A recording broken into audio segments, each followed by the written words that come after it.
singing. And they hired me. One of the original 16, yes, with a net. I lasted 7 weeks. Then I was fired for conduct unbecoming a mouse. You see, I did not know that kid actors are not supposed to be children. They're supposed to be young professionals, on call, ever ready, obedient, well balanced emotionally. I like to climb ladders, get in fights, throw baseballs. I never quite understood the group. I'm friends with them still, believe me, I am. Because they looked in too many mirrors. And the boys didn't know how to throw a ball. Now, I had favorites, Bobby Burgess, who I adore to this day, who was everybody's big brother. Tommy Cole, who was the best singer on the show. It's a pretty short damn list. After I was fired, I already had an agent, because in California you have to have an agent. It's a law. So I was giving 10% to this woman called Lola Moore that Disney assigned me to. And she started sending me out on auditions. So well before the show even premiered, the Mickey Mouse Club, I'd landed a national commercial. So I was feeling pretty good about myself. I mean, I felt bad that I lost the job, believe me, from a Lockheed blue-collar family. Getting fired is a big deal. I thought I had to give back the bike I was allowed to buy from Sears. $39 if I remember. But the work got bigger and bigger, and the jobs got more intriguing and interesting, and I had certainly learned my lesson. I was a disciplined young performer. Playhouse 90, Circle of the Day with Michael Renning and James Mason. Ford Theater, got to play the title role, Black Jim Hawk. It was great times for me. I was still having fun at school, and the transitions weren't very difficult because I'll tell you something funny. My buddies and girlfriends in the 3rd grade had already identified me as the actor, and do to this day. I was also called Uncle Paul because everybody told me their secrets. Everybody. So it was no surprise to them when, after doing Houseboat, which was about the best 7 months of my life, with Cary Grant and being befriended by him, and Sophia Loren. I was 12 years old, and I have a picture of myself asleep on her lap. I got to sing with her. She still calls me Polito. That led in the following spring to the Donna Reed Show auditions. And Shelley Fabre and I had already kind of practiced being older sister, pesky little brother on another series that didn't get picked up. So we had our act down when we did the tests. And as it happens, my family's ancestral home is Western Iowa, Cherokee County, which is immediately adjacent to Donna Reed's home county of Crawford County in Western Iowa. She came from a town called Denison. And as she told me in later years, when she heard me say fur and get, she knew this is my kid. Tony Dow tells a wonderful story. When you're 12, 14 years old and you get a job like this, here's what it really boils down to. Poof, there goes your life. 8 straight years, twixt 12 and 20, I was at stage 1 on the Donna Reed Show, going from 4'6" to 6 feet tall. A lot of great experiences, a lot of wonderful people. Oh my God. Donna Reed, Academy Award winner. Carl Betts, which many people don't know, was a classically trained actor who shared the Carnegie Award from Carnegie Mellon with Robert Ludlum, the author. Wow. And they were lifelong friends. One of our directors, Andy McCullough, was the roommate of Jack Lemmon, fast friends. Big stars came to see Donna. She was a list star. And some pretty important people in the business. Some of whose names you know, others you don't. And I got to be friends with these people. I paid attention to my job. I was never late. In the last 3 years of the show, I got to bring my baby sister Patty, who they had given a birthday present job to, that lasted 3 years. It was cool. She was my baby, and is my baby sister, my Tricia bug. And then the show ended. It didn't peter out, didn't lose its ratings. Donna wanted to go home to her 4 children, whom she had missed terribly. Now it's hard when you're a television son and daughter to stay friends with the real sons and daughters of Donna Reed. But Shelley and I have managed to do that. They're a wonderful group of people. The youngest, Mary, is the person responsible for getting the Donna Reed show back on the air.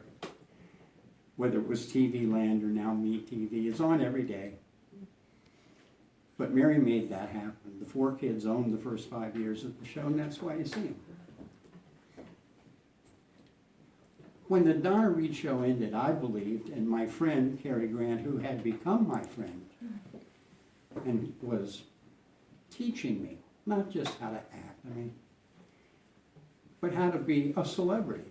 Because it's hard to be a celebrity. It really is. I'm deeply sympathetic with beautiful women who end up being centerfolds. Because that was me.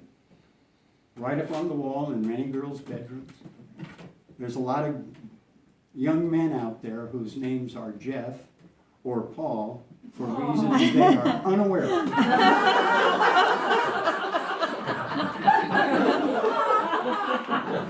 That's fun.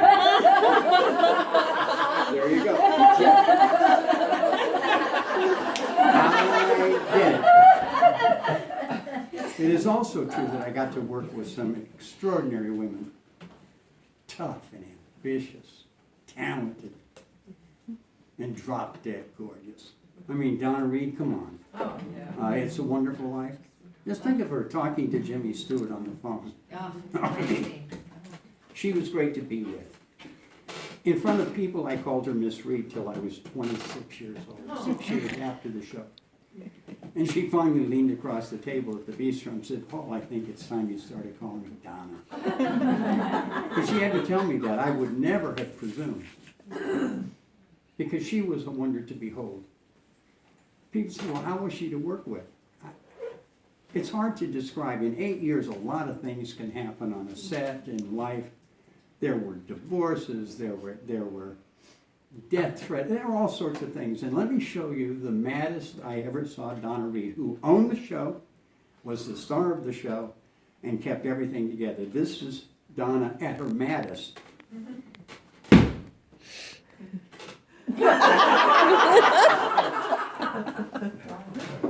She was fun to be around. Working with Shelley Fabre was a treat. To watch her develop as a comedian and actress. You realize she's had one of the best careers the industry's ever seen for a woman. 5 different long-running series. Johnny Angel, pretty big hit. Pretty big hit. Married to a wonderful guy, Mike Farrell, who I understand has been here. Yes. Mike and I don't see eye to eye on everything, but it doesn't matter. He loves my sister, and that's good. After the Donna Reed show, it took me 4 years to go in the toilet. In '66, I worked 16 weeks, next year 8 weeks, then 4 weeks, then not at all, because Hollywood was done with me and hadn't gotten around to telling me. So I was unemployable. And sadly, I shared this predicament with other former kid stars, past and present. And one day in the spring of 1969, Mickey Rooney came to my house. Uninvited, unannounced, came to the door wearing a Nehru shirt, a big medallion. It was 69, you know. He pushed into my house, sat me down on my couch, and he said, "You listen to me. You got to get out of town, get your education, because they won't let you work here for 25 or 30 years. And I'm looking at him, "Why are you telling me this?" He said, "Because it happened to me." And he was the biggest star when he was 19 and 20. And if any of you remember his acceptance speech when he won the Emmy for Bill, he used that statue like a dagger, pointing at everybody in that audience. Says, "When I was 19 and 20, I was the biggest star in the world, and when I was 40, you wouldn't give me a job." A lot of us define ourselves by our work. I was glad I could walk away from town, take his advice, and get back to New England. Even though I stayed in the New Haven Motor Inn for a while. But I took his advice, and I got my education. And my first book was, in fact, a book about cars called High Performance Driving. And I got the contract from the senior editor at Simon & Schuster, Herb Alexander. And I was proud and scared, but I love cars. So when I had my Cobra, well, this is just me. I was the founder and first president of the Cobra Owners Club. And I wish I still had the car because it's worth well over. But that was my break-in. And Herb said to me after I delivered the manuscript, which was perfect. I had all the illustrations, all the footnotes, everything. They could take it right to press. And Herb said to me, "What do you want to do now?" And I said, "Well, I hadn't thought past the end of the book," which I really did deliver like a treasure. He said, "Well, I got a couple of ideas. Let's kick this around." I got a book contract to start The Smugglers, and I wrote 3 smuggler books a year for the next 4 years. And then I got a chance to write a book called Walt, Mickey, and Me. And that was a game changer because I was going to go back and tell funny stories about the Mouseketeers and my beginnings and lives and all the rest. And then I came out to California to do the interviews and found out that it wasn't so funny. It wasn't what I had thought it would be. These kids had gone through what I had gone through. The transitions for many were quite difficult. And I called my editor, Yuri Uris, and said, "Yuri, I can't deliver the book we talked about." He said, "Then write the book you find." So I did. Interestingly,